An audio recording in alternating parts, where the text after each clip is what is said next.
you have to do is let go of your mind and scheme.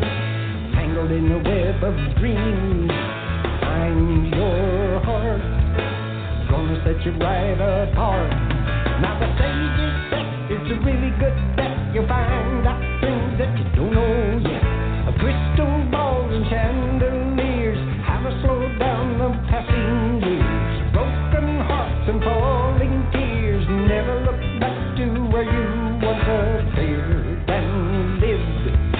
You still got a lot to give from your pain, short as any tropical rain.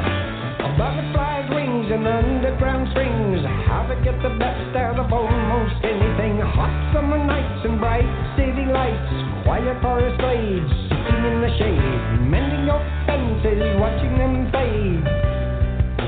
All you gotta do is learn to be, are gonna really set you free. Share your care, shouldn't be a thing so rare.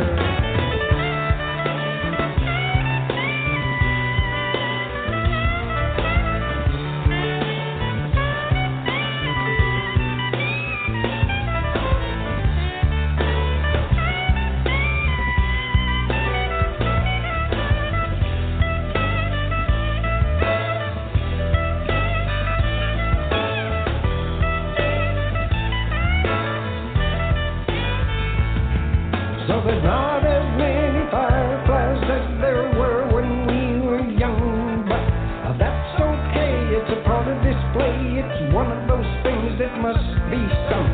Stories bold and tales untold, living through the heat and the bitter cold. You just look for joy, making your heart deploy. Climb a tree, look at what there is to see. The world keeps turning, the lights are turning, loving and killing are part of this burning. The best and the worst, they make this scale. We haven't realized we are so frail, but our potential seems to me the thing that we can see is that we're free to be, soaring high above the sea. Just release, soon gonna live in peace. Woo!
Everybody, welcome to Big Blend Radio with Nancy Reed and Lisa Smith. We're the Crazy Mother-Daughter Travel Team and publishers of Big Blend Radio and TV Magazine and Parks and Travel Magazine. Check it all out at blendradioandtv.com.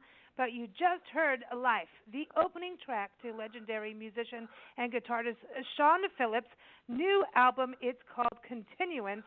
go get it. It's out now, and you can go to his website, shawn-phillips.com, and that's Shawn, S-H-A-W-N, shawn-phillips.com, just proving I can spell.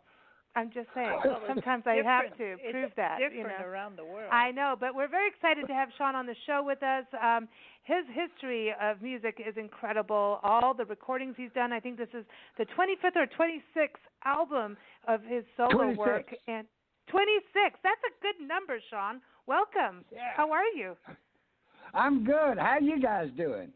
We're doing good. Now, listen, your accent is amazing. Like, now you do sound like you're in Louisville, Kentucky, which right. is your home now. But, like, we Yes. all lived in South Africa at a period of our lives. You've lived all over the world, in Italy, and, you know, it just, how did you get that accent? Is it still, that's Texas, isn't it? You're going, man, if you're born in Texas, you never get rid of the accent. That's all there is to it, you know. The Texas. So this is the fourth. It's the same as Scottish people. Never lose it. See, I lost mine when I was a baby because we lived in Kenya when I was a kid. But then I had the total, South African accent. And then when we got back to this country, they thought it was Australian or Swiss, German. Yes, Nobody knew who I was. And then I got into my roots of, my friends laugh at me from South Africa. So they're like, "What is that? You've become an American." But I want to ask you that number one, Continuance, the album to me it really stands up for about dealing. I like that the first track is Life because it's like, get on with it. There's crappy crap going on in our world, but we've still got to deal with it, face it. But we can still be happy and move forward, and just going all the way to the end track. And to me, this is like a play. This should be a play. I know Nancy always wants to put people in rock opera mode, but this is a play. This should be like a stage performance. Well, that's how I created it. What I set out to do. Actually, anytime I do make a CD, what I set out to do is I try to make a movie for your mind. And you're absolutely right about the opening track and the content of Continuance. Basically, what the entire album is about, it's about finding joy. I mean, you don't have to look for it; it's there all the time. I mean, there are moments in the album that are a bit dark and so forth. But the bottom line is the way I look at our existence is when we're born as human beings, we are not born as predators. We are born, and our initial formative years, our initial state is a state of ecstatic wonder. But the world and all that's going on around us tends to make us lose that sense of wonder that is always within us. And I try and use music and my lyrics to bring that sense of ecstatic wonder back to people. I think you do. I mean, even in life you talk about fireflies, and I think that's something that all of us as kids and as an adult, when you see fireflies, and number one, that's like I think it's like the canary in the coal mine. When we don't see fireflies anymore, we have a problem in the world. It's just, as human beings, if we don't see the joy in it, we have a problem. But if we're not seeing them in the places that they used to be, we know that we've done some bad stuff to the environment. But you talk about that, about going back to childhood, and I need you to kind of yell into your phone. I'm just saying, just so we can hear you a little clearer. I got it. You can yell into your phone, just don't yell at us, because we'll yell back. We're good at it. We know how to swear in Afrikaans. Well, I talk loud anyhow, so that'll help. Perfect. We can hear you now. But this album, I find is very interesting because some of this, I love music that doesn't have a sticker label of we are pure pop or pure rock, we're pure this. Yes. You have a little bit of everything in it. There's orchestral, the orchestral part, and then the background singers. I mean, that's like Pink Floyd-ish with those ladies. And then the sax player reminds me of the sax player from Billy Joel. There's just all these different pieces of just musical history, actually, to me, in the album, but it's moving forward. So I think you've got, like, the music musical past, but also and going forward in music, because there's some of the lyrics you sound like you're rapping them. You know, you've got the rap side of it, but it's not quite rap. Yes. But it's like it's spoken poetry in a way, and then jazz and everything, and then that's really what's going on in life. We have all these different pieces of life. So I feel like on the musical side, you're taking us on this journey of music, but at the same parallel line, you're taking us on this journey of what's happening now in life too, and looking at the future, but dealing with right now and the past. Well, that's the thing. A lot of musicians today, um, you know, I have musicians ask me, "Oh, can you teach me music?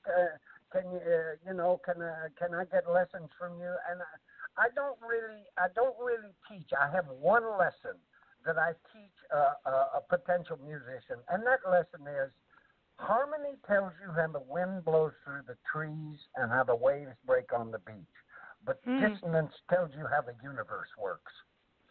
And that's my one lesson. And the thing is, young musicians who want to play today, you can't get stuck in one genre of music. You need to listen to every idiom of music that exists in the world, and you need to absorb that like a sponge. And then you take what you've taken in, and then you incorporate that in what you're trying to create. And what you were saying about the sax player and everybody, there was not one sheet of paper in the studio. Everything that you hear is absolutely improvised by the players on that record.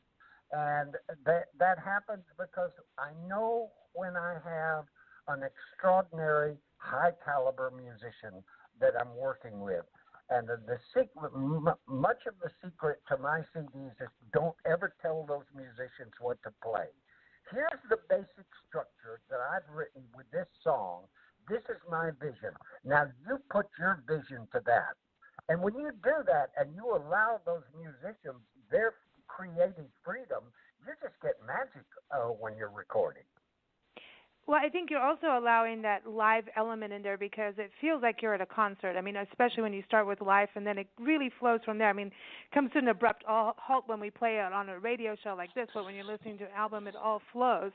The whole thing flows like a performance on stage. Like I'm saying, this is a very alive feeling thing, and I think you can only do that when you allow that element of jam session to be in there, but not.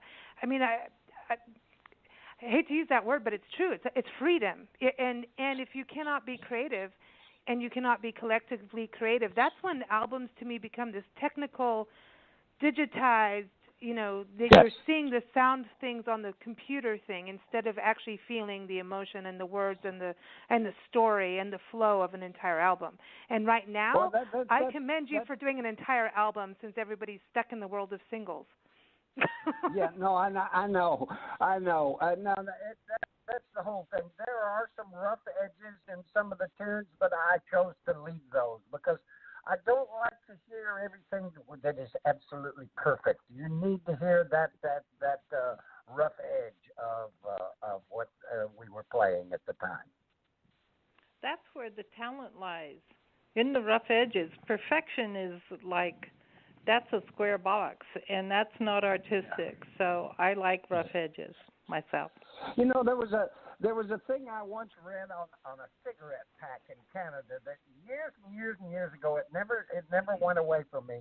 It said, perfection consists in doing ordinary things extraordinarily well. I never forgot that. Why the hell it was on the cigarette pack, I'll never know, but there you go. Because they want you to contemplate things and smoke another cigarette while you contemplate it. It's like we have yogi tea.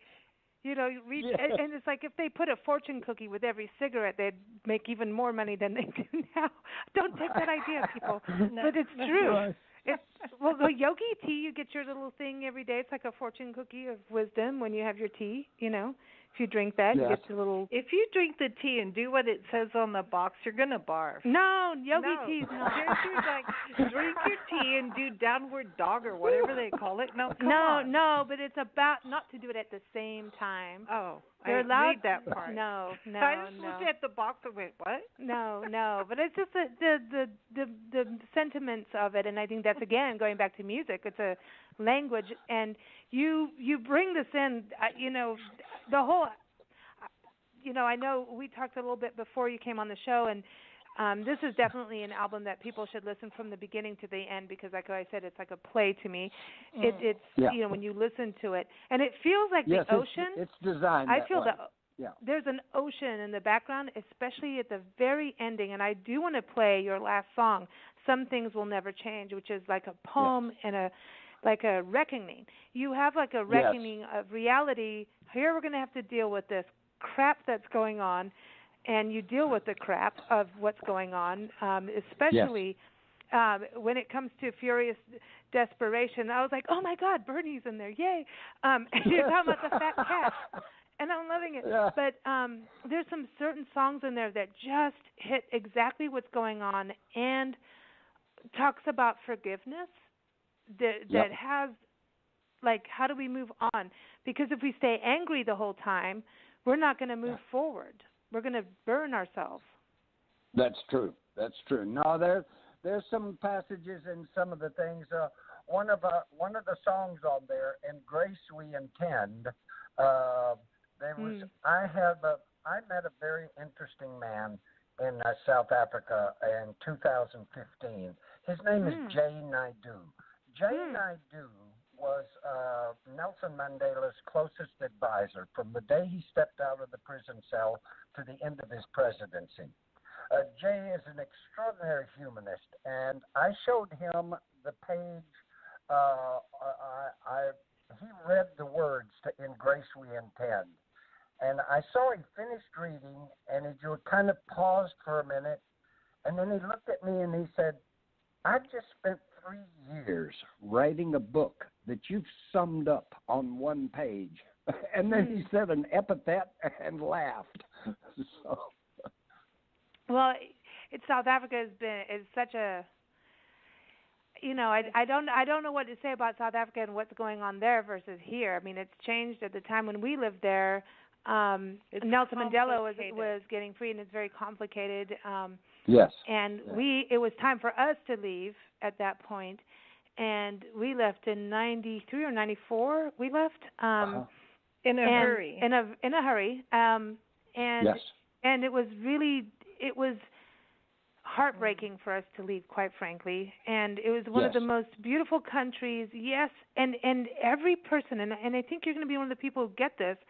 When people ask about South Africa, they always go black or white. I'm like, no, because it's all shades, it's all colors, it's all personalities, all histories, and you can sit down with a Cape Colored, and that's what people call them out there, and you'll hear their history, and you will go 100% with it, and you will talk to a Hindu or a Muslim, and you will understand where they come from 100%, or an Afrikaner family who's running a farm out in the middle of nowhere who's getting attacked, and understand their history, and then you'll talk to a Zulu or Xhosa, and you will understand their history, and so when everyone's fighting, it's very hard to take sides over there because I don't know. I had friends and all, and it's very hard to take sides. And I don't think that America understands it at all. To be quite honest, I don't think America should comment. I know because unless you've been there, you shouldn't comment. And we lived there. We didn't just visit and come back. We lived there for 10+ years. I understand. But don't you feel like this country is going through the same thing in a way? Yes, it's like everybody else in the world's going to comment about our country, but unless you live here, you don't get what's actually happening. Well, Jay, when he speaks about South Africa, he says, "I call this my laboratory of hope." And right now, the U.S. is really going through a test. This will be our laboratory, and in the next, I'd say the next 5 years, and I have faith in the democratic process. I hope so. I mean, I'm praying for it because it's like, well, to me, it's not. You can't. You talk about dreams too. And going to like Mirror of Light, I feel like that we're kind of like that. It's like you got to think about your dreams, and then at the same time, here's the reality. Look at yourself individually, and I wonder about that. With whether, no matter what side you're on, or sides, independent, Democrat, liberal, libertarian, we got all these different sides, but we got the two main things dueling each other, right? I go like, at the end of the day, can't we look individually and then collectively and get rid of these little colors we're painting? Yes, exactly. I think the majority of human beings on this planet are very compassionate creatures. I think that in the end, I think love is the strongest that we have at our disposal. And I think in the end, that will win out over everything else, especially now that we have such astonishing means of communication and the ability for every single person to have knowledge at their fingertips.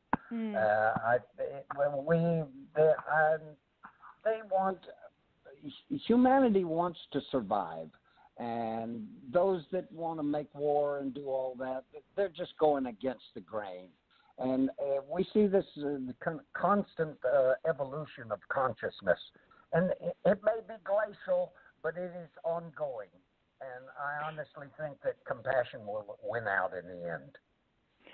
Well, when you wrote your album, were you thinking of everything now, and when did you write Continuance? Because to me it's so timely, but then I could take this and put it in a lot of different periods of struggle in different countries, right? You may have Bernie Sanders talking in furious desperation, but if you take that, I was going to say I'm like furious pissed off at the times.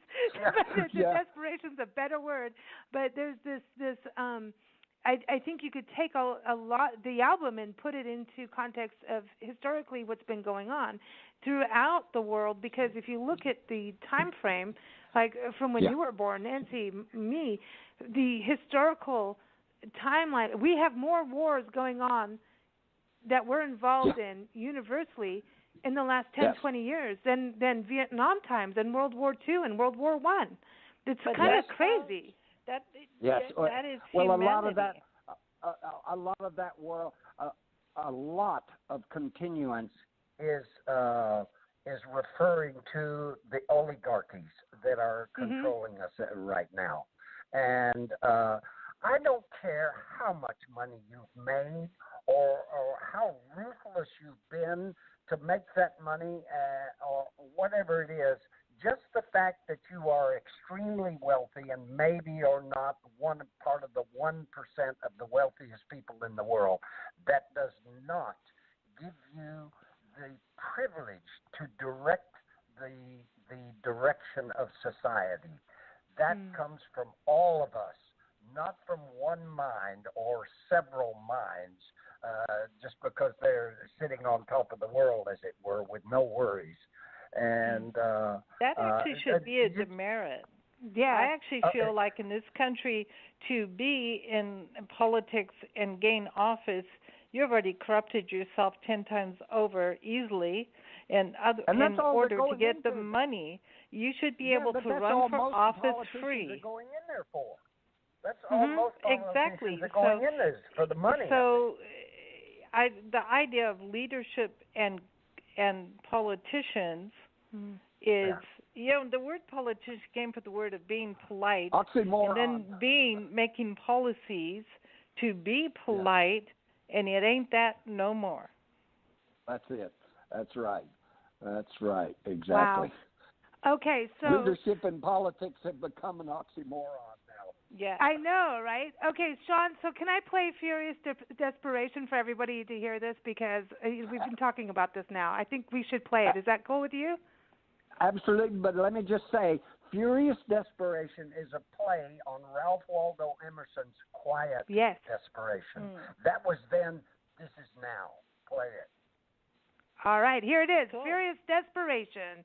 Everybody, again, the album is Continuance by Shawn Phillips. Go to shawnphillips.com, and that's SHAWN, again, just proving I can spell.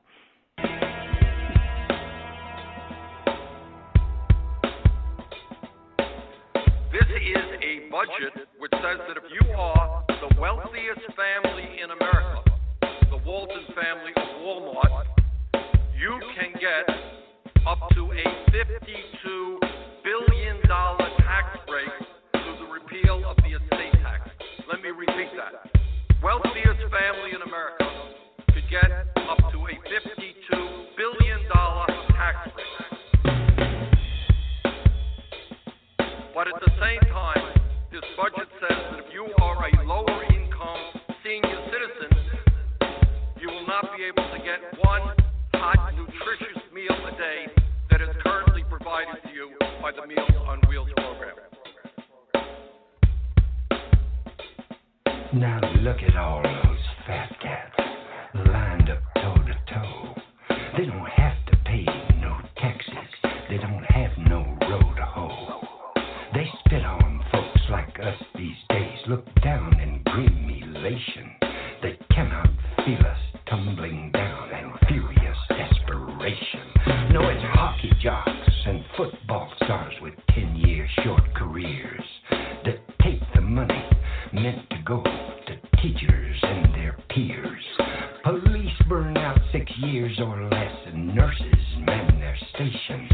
We pay them shit while they give their all in furious desperation.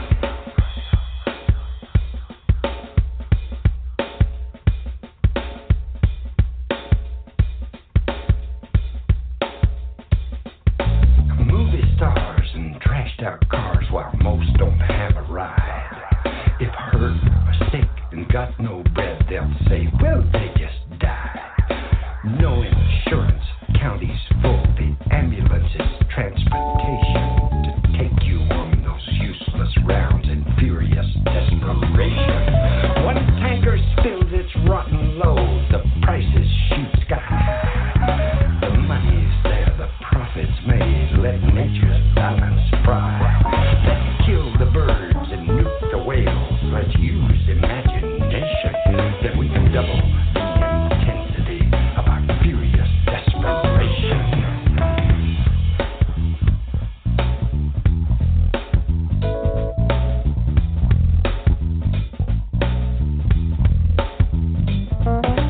Hail, hail, the gang's all here with Uzis and Mac-10s. We take what you got, what we can't have, the gold Mercedes Benz. With crack and snack we will belong, we'll be another nation. We'll show you how to cut the pie in furious desperation.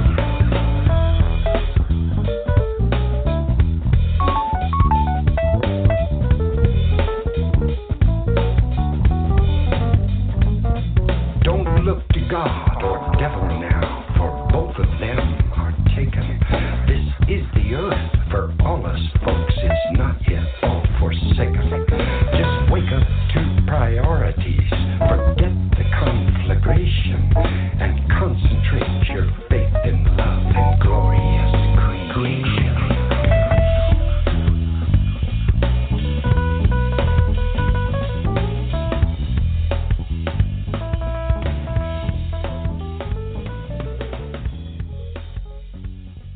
You're listening to Big Blend Radio, and you just heard Furious Desperation off of the album Continuance by the legendary musician and guitarist Shawn Phillips. And you go to his website, shawn-phillips.com, to get it. It's Shawn with a SHAWN, shawn-phillips.com.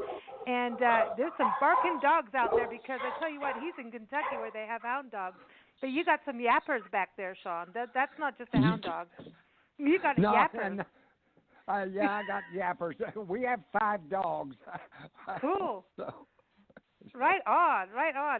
And everyone, Spotify, you can listen to the album there and also get it on iTunes. And that, can I just say, I want to ride in a Cadillac. I don't know if it's Sunset Strip or Vegas, or I just want to ride in a Cadillac with that really blaring loud. With a convertible. Cadillac or convertible. That's a great image. It's got to be you get this top That's a down. great image. You know what I mean, and I don't smoke cigarettes anymore, but suddenly I want to. No, I really want to ask you this, because I have this personal belief of the stock market was the beginning of the end for this country. people invest in other people's business, and then you have to talk to your investors and prove you did what you said you were going to do, and it's all about them making a profit, even though they have really done nothing other than hand you money they already had. So it's making money without doing anything other than giving what you already had enough of in order to give it. And then the companies go off the rails and do something morally they would never have been if they didn't have investors. What do you think? Well, you need to understand, first of all, the stock market is a rigged game. They have spent years, they have spent decades learning how to manipulate the economy so that it loops back to them. What has to happen, you need to understand, look at what the human mind has done in the last century. I mean, from aircraft to advances in medicine, the technology. I mean, if we wanted to, you and I could see each other in real time. Right now, over enormous distances. We have the highest nuke technology on the planet, a nuclear submarine. We have people at this very moment who are living, as we speak, in space. We have this incredible advancement.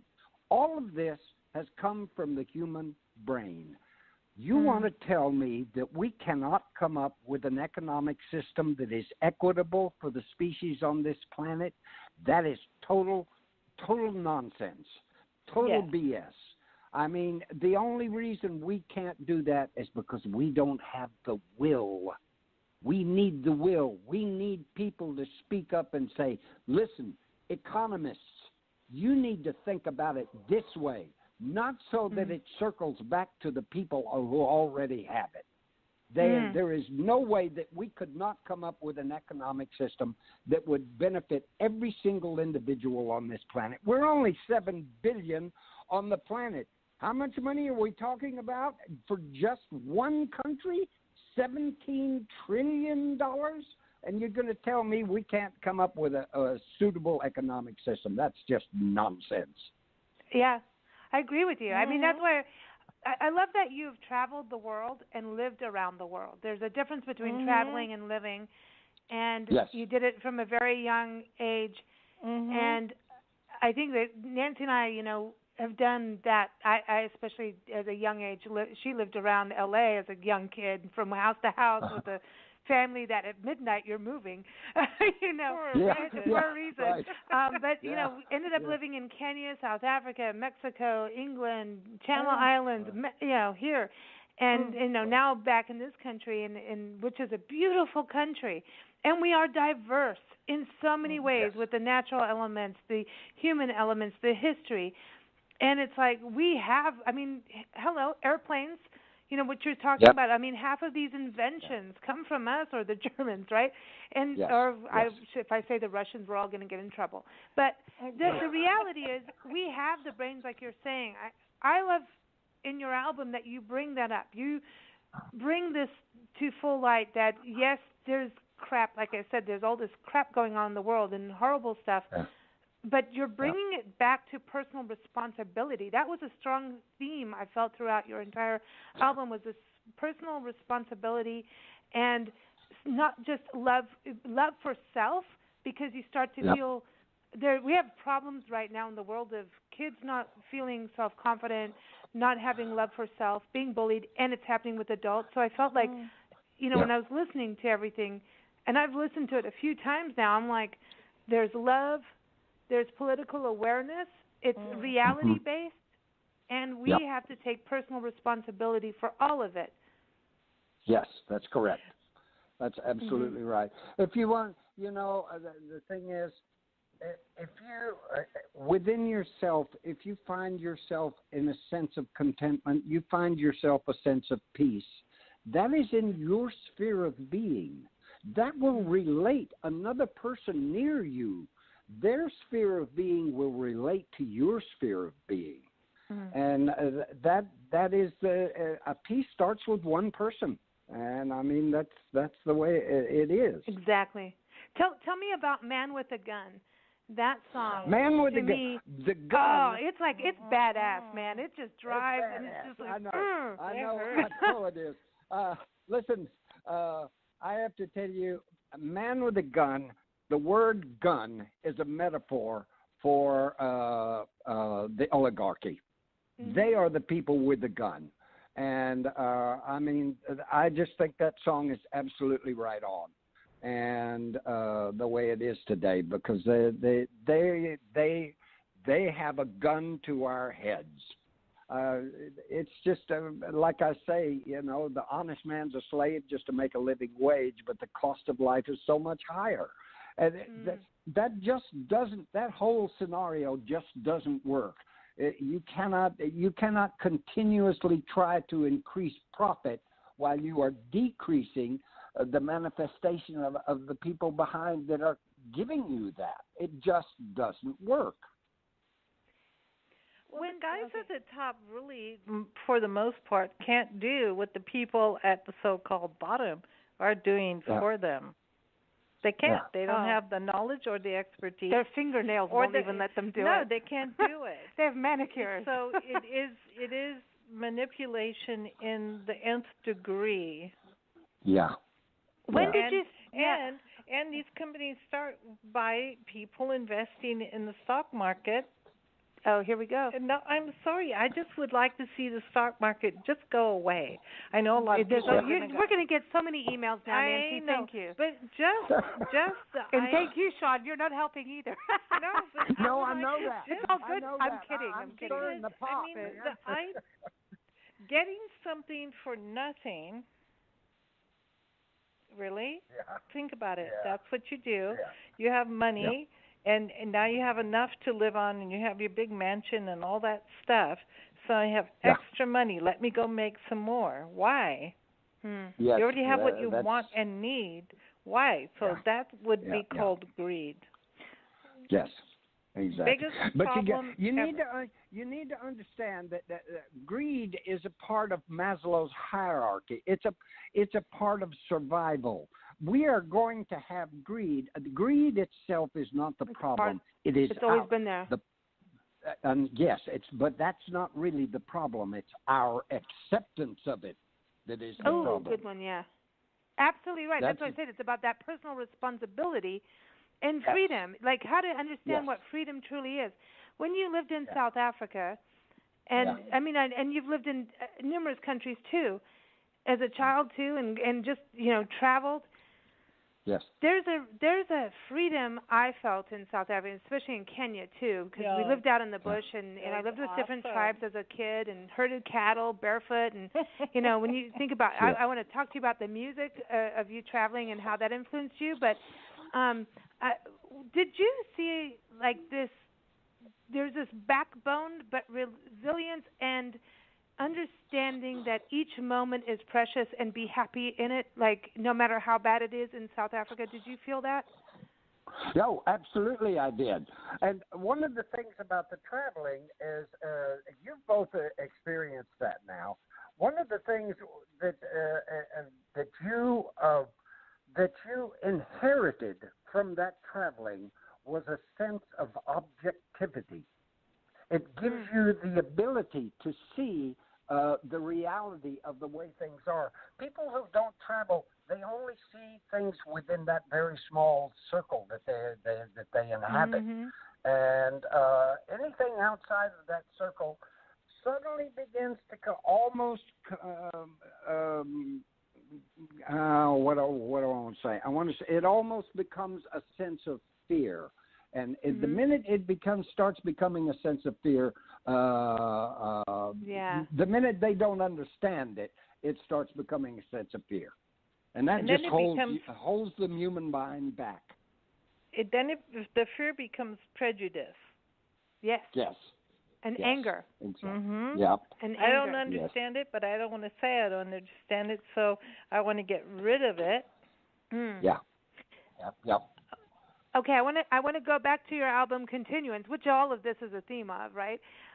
Yes. It's out now through TuneCore. Everyone, again, iTunes, Shawn-phillips.com, and this album has And I know you recorded it in Carpinteria, California. It's beautiful Central Coast. One of the most beautiful beaches we've been to. Yes. Reminds me of South Africa, actually, in the Cape area. Yes. You know, the Garden Route area. In Neisner.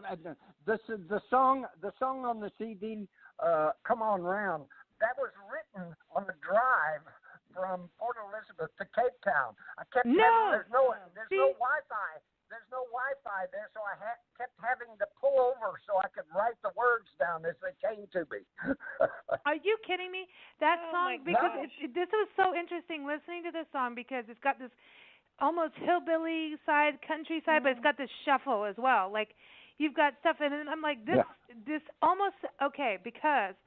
Okay. We did that drive so many times. Oh, I know that drive. We used to print our Nancy's magazine in South Africa when she was in Port Elizabeth. We printed it in Cape Town. So we would do the drive all the time, back and forth through George and Neisner and the Sitikama Forest and everyone. If you go to South Africa, you must do it. It's beautiful. And the best wine now ever. I have to tell you real quick, just for your listeners. "Come On Round" is a country tune, and it's in the middle of the album to give you a rest from the rest of the album.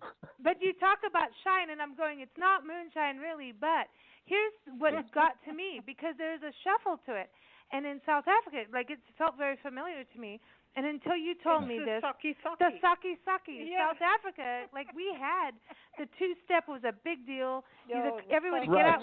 The barn dances in Ladysmith, South Africa, where the band, That's right. We used to live out there on a farm, and they had the saki bands would come in. And that's where the women, if their husband asked you to dance, they would pinch his elbow and twist at the back of the elbow. Like, you will not dance with that woman. Because she's a freelancer. You can't be doing that. Yeah, you can't be doing that. She doesn't have, and it was like the twist at the back of the elbow, and that's where I think the term saki came from. It hurt. But they had the concertinas, and the shuffle was a big thing because it was that two-step, like, and when I was listening to this, I'm like, this has a shuffle to it. It's country, but it's not, because it's also got like a psychedelic vibe, like almost like Ry Cooder style in there. Yeah. It's crazy. Yeah. Boy. This is fun. I know, this is totally fun. So I'm like, I did not know that was written in South Africa. Now I'm just, my heart is happy as can be. But now I'll tell you something interesting about that song. The words to "Come On Round," if you hear them spoken as a poem, they have much more impact than they do as a song, which is interesting. But people can read it for themselves once they get the CD. I really want people to listen to the whole thing because it all tracks down. Do you ever see this going to being a stage production? Because the very first song, Life, when I heard this, both Nancy and I are musicians and have been in bands and done things and written, and now we interview musicians and go, this is so cool what they're doing. It's far better than what we can do, but this is like awesome. I had this thing about Merlin, and as soon as I heard it, within the first few notes, I saw Merlin in this just beautiful coat, and I don't know, it just like, I'm like, Merlin was there with Life, that song Life. I'm like, Merlin is here. And that was it for me. And I thought, okay, this is like my visions of it, because, and I love when people write music that you can see visually when you're listening. Then you're in it. So everybody, this is not a singles album, but you can do it what you want. But when I first listened, that was the immediate thing was Merlin, and I've personally written songs on Merlin, and I can't help it. Like, I'm obsessed with that, and as soon as I listened to this, I was like, here comes Merlin. And then the rest transformed, and then you took me to places like, okay, maybe not. It was different. And I was like, okay, this is a stage play. All these different characters came in. Yes. And that's what I'm saying. Do you see this happening? And would you want that to happen? Oh, I'd love it to happen. I mean, it could happen. It could be worked into a stage musical, something like that. Absolutely, it could. I would love it. That'd be fun. Now, what's up with the Merlin thing and me seeing Merlin? Like, do you get that, or is it just me and my my thing? The song is kind of a. There's a little bit of a. There's that instrumental on there called Tribute to D. D is, by the way, Dave Gilmour. And there is also there's a sense of mystical about the song, and it's a little bit of a salute to Sgt. Pepper's.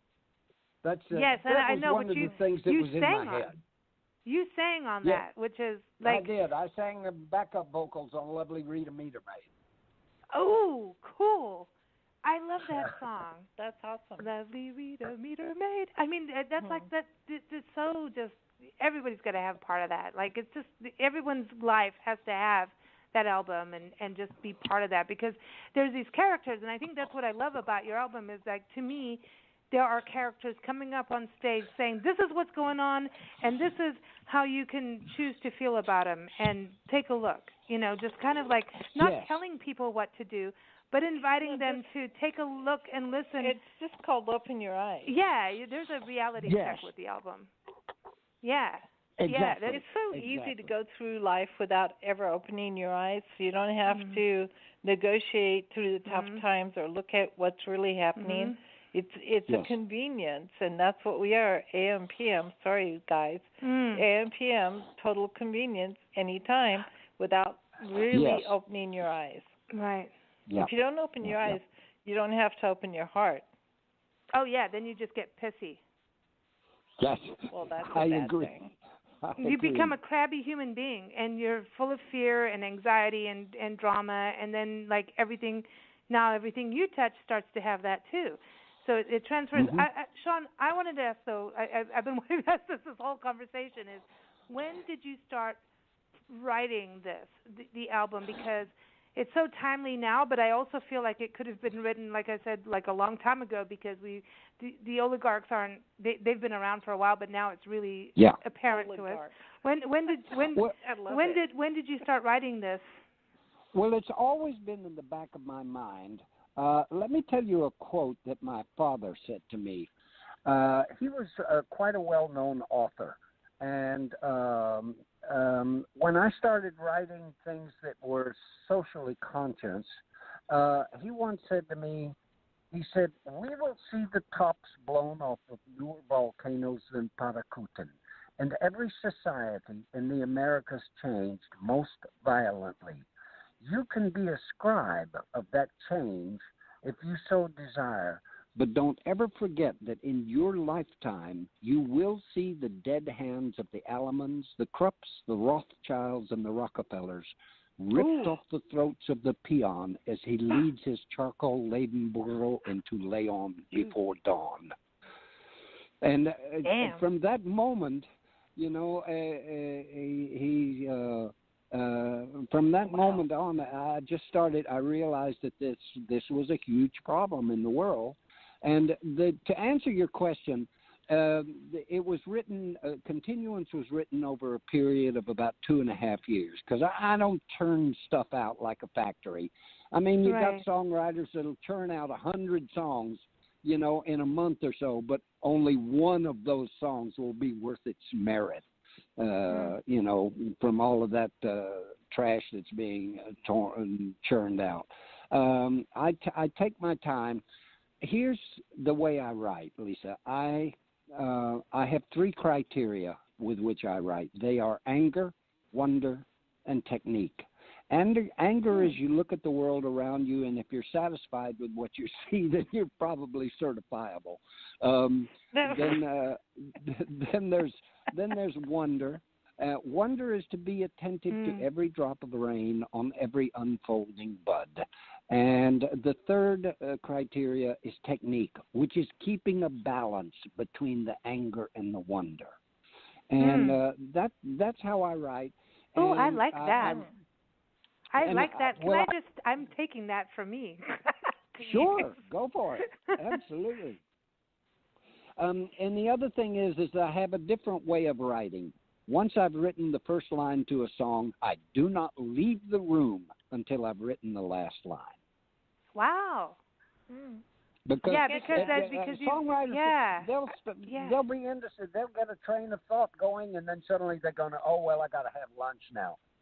You've lost that train of thought. Life doesn't work that way. We've proved it. I mean, as just even in people in, just in business now, like you can work from home now, even if you're working freelance for a company, and you can sit and work all night at 1 a.m. if you want, like we normally do. If you're doing taxes, you could take time out. But when you're creating and you're being creative, let it flow. You gotta go where it goes. I love that you say the last line because it's interesting because like for us writing articles and things, you have these plots and you write your stuff, and I always go, well, this has got to be the ending too, because I love that because at the end of the day, if you don't know what you're ending.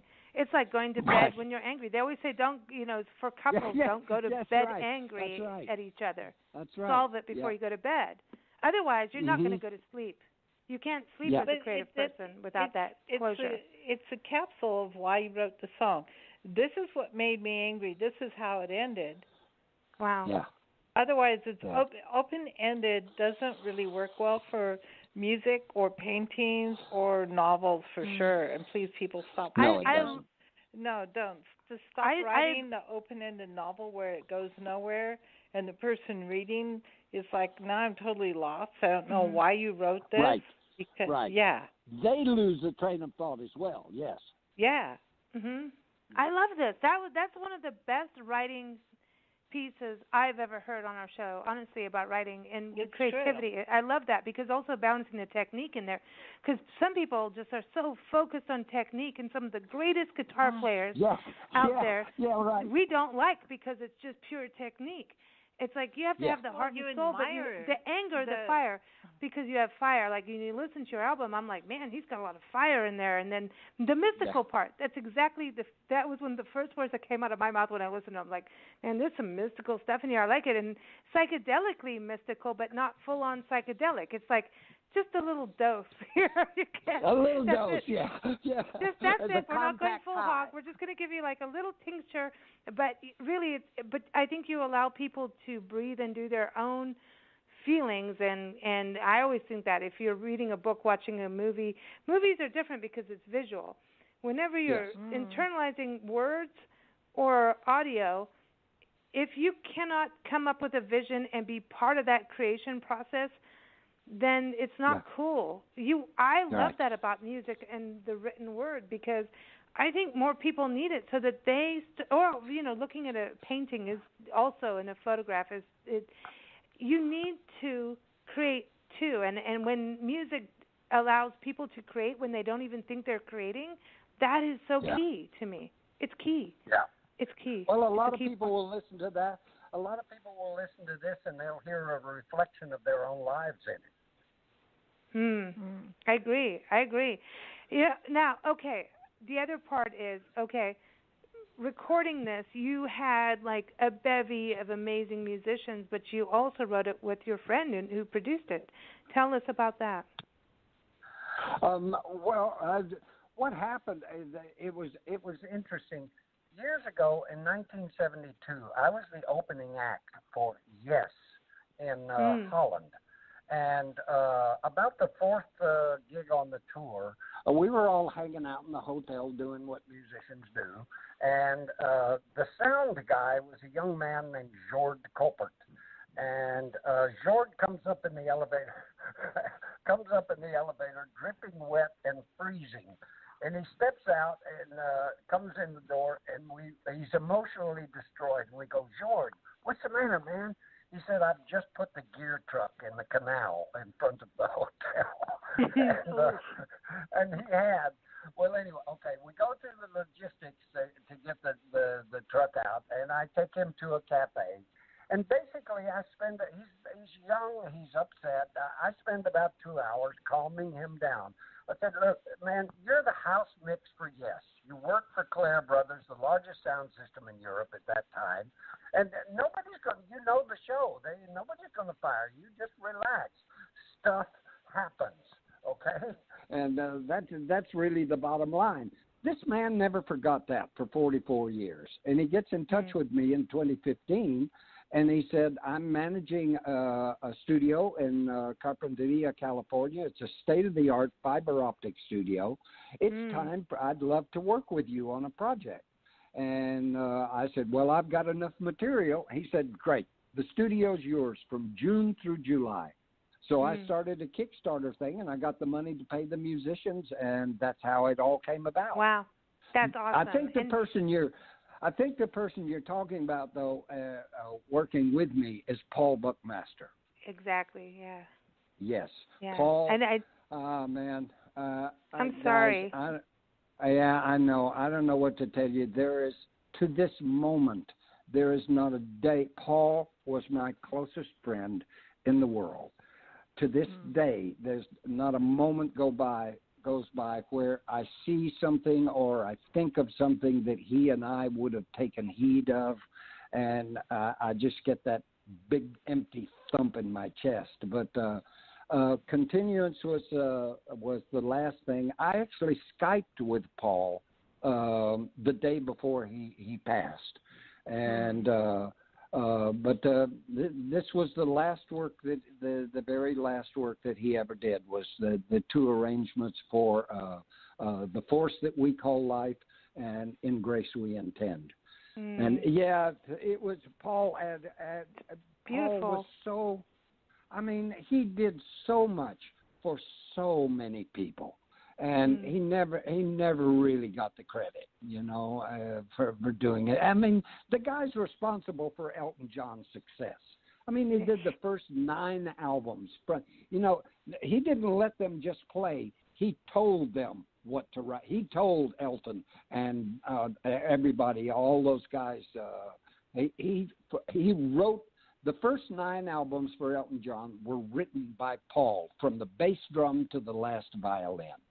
And I mean, he was just an extraordinary man. So Paul Buckmaster, everyone. I mean, when you hear it on the album, you hear the piano arrangements, and there's this delicateness in the piano arrangements that I can't even explain. It's just it takes you to this this innocence, naivety, and then strength. There's this beauty in the playing, but also the arrangements. And I was listening to that, I was like, that is it. And it's surprising when you go from the beginning of the album to now. Here we are, these beautiful piano pieces and strings in the background, and then but wait, we have some words that are going to wake you up again. It's really it's amazing. Well, the thing about the keyboards on Continuance is that the guy that's playing the keyboards is Brockett Parsons. Brockett is Lady Gaga's main keyboard guy and has been for the last 5 years. And the end of life was in complete. That whole song, The Force That We Call Life, that whole thing was complete improvisation. It ends, that's amazing. And Brockett hits that chord. He plays those 3 chords, and we just fell in with it. It was complete improvisation. It was never written. I wrote the words after we had finished recording for The Force That We Call Life. Yeah. Wow. That was total improvisation. Wow, cool. That's amazing. It is just, the whole album is fantastic. It is just, it's mind, I wouldn't say mind-provoking, but heart-provoking. It makes you go inner. And also rock out. And so we appreciate this, and we appreciate you joining us today. I wanted to close with Some Things Will Never Change, because I wanted to hear this complete closure. We started with the beginning with Life, We played Furious Desperation and closed with Some Things Will Never Change. Is that good with you? That's fine with me. Absolutely. Yes. Now, wait a minute. Wait a minute here. I got to tell you something.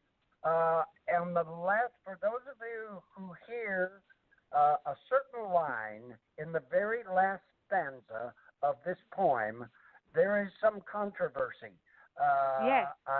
I wrote this. There is a line in there that says, "And the myriad millennia will pass like tears in rain." That line, will pass like tears in rain, that is the line that Rutger Hauer, as the replicant in the first Blade Runner, said as he was dying. because his life cycle had come to an end. The Tyrell Corporation wouldn't let them live any longer. And he said that line, something will pass like tears and rain. And I've had people come up to me and go, oh, man, you got that from Blade Runner. No, Blade Runner came out in 1982. I wrote Some Things Will Never Change in 1968. Wow. And this is the thing, I also, if I don't ask you about Seasons of the Witch, like Season of the Witch is one of my favorite songs. Yeah. And I, as a little kid, knew it, even in Africa, like back running around in the wildlands, which Nancy took me as a young, year-and-a-half-old kid. Nancy took me to Africa as a single mom into the bush, working with Joy Adamson, who did Born Free, Also the Lion. She was saving the lions and watching them and recording them. And so all that is where I was going. But she had this suitcase, and there were like a few tapes. And let me tell you, that song was on there, and I knew that, and that's what got me into music. That song and The Doors, and actually some Glenn Campbell was in there, and a mix of what Nancy took before she left America. This is what I want to hear. And all I can say is African music is super cool. Everybody, you got to listen to it if you want to hear the roots. This music turned me on to becoming a musician, songwriter, and just understanding creativity. That song, that specific song is huge. And if I don't ask you about writing that with Donovan, I'm going to get yelled at, like more than the political stuff. We were sitting in an apartment in New York City. We were on tour. The way we would write is that I would start to play the guitar. I'd just mess about, and suddenly I found this riff, and I started playing the Season of the Witch riff, and Don started making up words, and that's how Season of the Witch got written. Yeah, because your riff is there. Like I hear it. But you have a signature riff. You do, and playing because it goes and from rhythm. It goes from high to low. Yeah, you're taking. It's like a heartbeat going and your songs do that too. You're rocking people like a rocking high to sway low. with the high to low. Yeah. Yeah, where other people go from low to high or from mid and spread out. You go from high to low. Fantastic. Yeah. Man, very cool. Very cool. And then the fact that you, hung out with George Harrison, this is good history, man. You've got a good life, Yeah, it's really good life. Guys, there was no concept of, we're making musical history. Yeah. I mean, all those guys, George, John, I knew all those guys. All those different people that I worked with. Brian Jones, I was really good friends with Brian Jones from the Rolling Stones before he passed. And I mean, there was never any concept of any kind of history being made. We were just a lot of musicians who were hanging out, getting stoned, playing music. That's all that was going on. And I mean, I just happened to be in the right place at the right time for some of that. That's it. It's awesome, though. It's true, but that's how life is. I mean, we went to Kenya and we did crazy stuff because I worked for Joy Adamson. She was really famous. I wasn't, but I still work for her. Yeah. And I know how to call baboons. You don't want to do it. Go to the Cape Point. You've been to the Cape Point, right? Have you been to the Cape Point? Oh. Where the baboons are out there and they'll come steal your ice cream right off your hands and bite your leg. But no, that's cool. It's been a pleasure. There's a couple. Go ahead. There's a couple of things I'm particularly proud of. One of us was when I played in Saskatoon, Saskatchewan, and there was a waitress there, and she asked me if I could teach her some guitar, so I spent 2 weeks giving her some pointers on guitar. Her name was Joni Mitchell, and the other thing that I'm really proud of is I was the first person to turn the Moody Blues on to acid. Cool, that's even better. No, but Joni Mitchell, I was singing her today because our neighborhood, we take morning walks at daybreak or sunrise to see the sunrise, and we're taking a walk, and there's this beautiful part of our property. You see javelinas. You know javelina. Did you get javelinas in Fort Worth? I know javelinas, sure. Yeah. Sure. Peccaries, little piggies. They're so cute. cute. And we get those and coyotes and all that, right? And so there's this beautiful area. And Yeah, they're warthogs. Exactly. That's what we say. They're warthogs without the little tail. tusks. Yeah, the tail doesn't go up. Yeah, Theirs goes down. We want the little tuskies and the tail, but so there's this beautiful area walk, and then there used to be this one part of the neighborhood would walk, and you'd see the farm animals, and now they have totally. We walked it this morning, and I was like, Paved Paradise put up a parking lot. They've destroyed the cactus. You could see they just trashed the plants, and they've torn it up. But it's like also just there's like you can see trucks just backed into the plants and nobody cared. And I'm like, these are ancient cactus. Like they've been here for 70 to 80 years. They're older than you. You know, who the hell do you think you are just backing into them with a truck? Horrible. And so shame on them. I know. I was like saying this is like Joni Mitchell would go crazy if she was here today, as we were talking about this morning in our walk, where I was like, Paved Paradise put up a parking lot. I've never. That song, it's horrible. That song resonates forever, you know, with her music of what she's done, and it's amazing. But you've done some amazing things, and I just want everybody to go.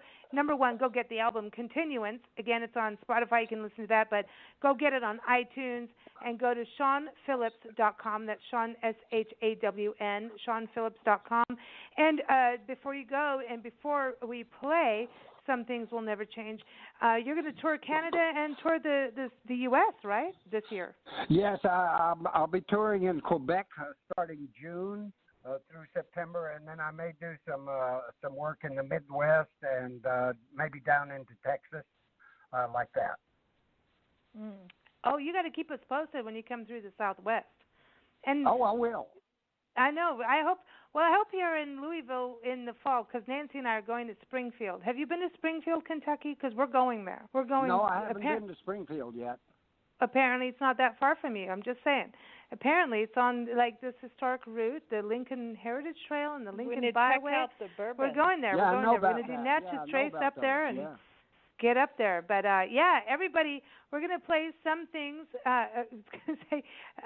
I'm going to play the song now, Some Things Will Never Change. But again, I want to give a shout-out to the National Parks Arts Foundation, who sponsored today's show. This is our big plug, Shawn. The National Parks Arts Foundation is an awesome nonprofit that creates unique artist-in-residence programs where an artist, a writer, a musician, a filmmaker, a poet, no matter what you do in creativity, you can submit to be one of their artists-in-residence in a national park unit around the country, from the Hawaii volcanoes, national parks, to Dry Tortugas Island out in Hawaii, to New Mexico, up in a historic fort. You could stay there for a month and create. Like, how cool is that? Yeah. And be part of the National Parks Arts, collection of artists. Okay? So that's a great program. It is amazing. Thank you for that. NationalParksArtsFoundation.org is the place to go. And, Shawn, I think you should apply. I'm just saying. Yeah, I was just going to say. You're on the show, I'm just going to say, hello, we're trying to tell you something here. We'll have to get Mammoth Caves. That's one of your bigger national parks near you. Have you been there? The Mammoth Caves? Isn't that near you? Yes, I have. Yes, I have. Once upon my life. Yes, I've been there. Okay, well, you've been all over, so you get free reign. You get free reign. Been everywhere, man. Yeah, everyone, don't forget, Big Blend Radio airs Monday through Thursdays, 4 p.m. Pacific Time, 7 p.m. Eastern Time. Friday and Sunday, 11 a.m. Pacific Time, 2 p.m. Eastern Time. Again, go get the album Continuance from Shawn Phillips. Go to shawn-phillips.com, and here it is. Some Things Will Never Change. It is the final song on the album, or should I say the final song of the experience. Thanks so much, Shawn. It's been a pleasure. You're very welcome. You're very welcome, and I want to wish all your listeners health, love, and clarity. I like that about you. That's a good statement, because I love the clarity part in there. You know, we forget that, and that's what your album brings in, clarity. Here it is. Thank you. Some Things Will Never Change. Take care, Shawn. Thank you, guys. I love talking with you. You too. Thank you.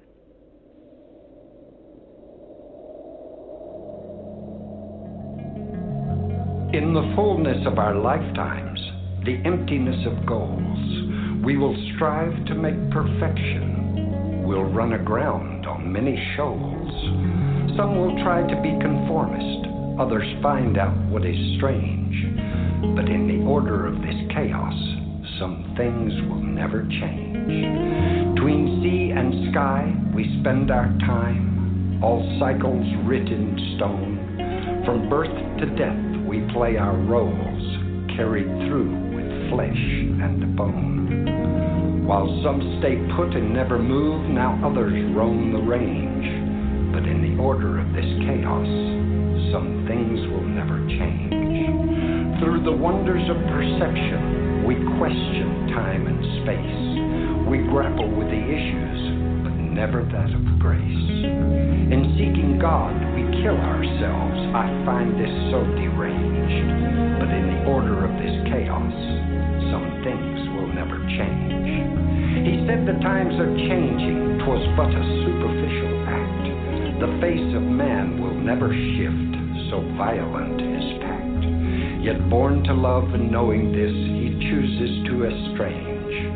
But in the order of this chaos, some things will never change. Of being human cast aside, we look into our face, reflections in our mirrored souls, our final resting place. We must believe in tolerance and somehow to arrange that in the order of this chaos, some things will never change. The cry of birth, the rise of sun, the waning of the moon, the pass of breath, the still of death, will come to all too soon. But life imparts a strength of force which we cannot explain. But in the order of this chaos, some things will never change. The stars' innate defiance of distances untold, of life to be discovered, of love to yet unfold. The myriad millennia will pass like tears in rain, but in the order of this chaos, some things will never change. Some things will never change.